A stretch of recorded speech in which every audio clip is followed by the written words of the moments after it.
Hello மக்கா, என்ன நண்பன் ஒருத்தன் பாலலோட இருக்க போன்னு சொல்லிட்டு கூப்பிட்டாங்கக்கலாம். சரி சும்மா தானே கிடக்கும், நம்மளும் போன்னு சொல்லிட்டு போயாச்சு. அந்த போய் பார்த்தா கண்டெய்னர் ஃபுல்லாக மற்ற அட்டைப்பட்டி சாதனம். சரின்னு சொல்லிட்டு நல்லப்பம் தோரலை எடுத்தாச்சு. தோரலை சமந்துட்டு அட்டைப்பட்டியை கொண்டு போயாச்சு ஏட்டலாம்.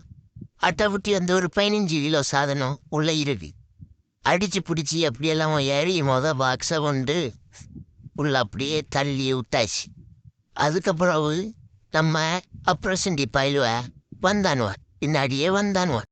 அவனும் கொண்டு உள்ள அப்படியே தள்ளி விட்டானுவன்.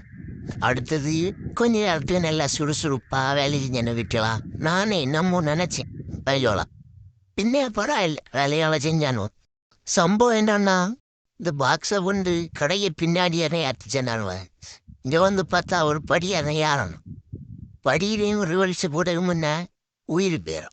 அதுக்கு முன்ன இங்கே நம்ம பிரசண்டிய தீயாளி அணிச்சனுவன். அவனும் வந்து போலியா யாரோ இல்லையான்னு சவுண்டு போட்டு நடந்தாங்க.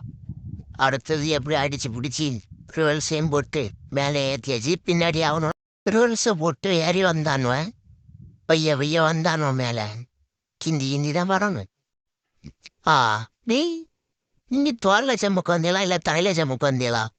சரி பயில நல்ல அலர்ஜியானும் 50 ரூபா கொட்டி கூட போனது என்ன கொஞ்சம் குஷியான கட்டியலாம். ஒரு பயல வேலைக்கு கூட்டு வந்தா அடி விட்டுட்டுன்னு கையில் கிட்டேன் போட்டு வச்சுட்டு என்னன்னு பார்த்தா அந்த ஓர்விக்கு தான் இல்லை, ஒரு சின்ன ஒரு ஸ்க்ராட்ச்.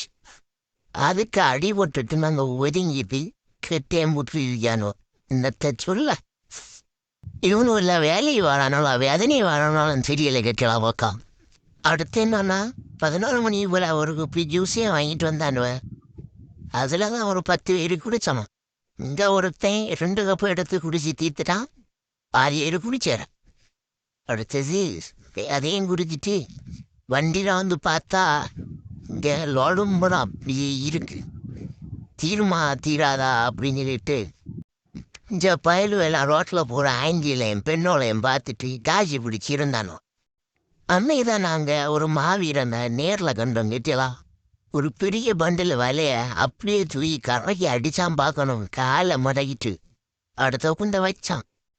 அடுத்து பல்ல வெடிச்சிச்சு. எல்லாரும் சேர்ந்து இருந்த லோன் அவ்வளோத்தையும் இறக்கிட்டு ஒரு வழியா வண்டியை அனுப்பி கசிக்கலாம்.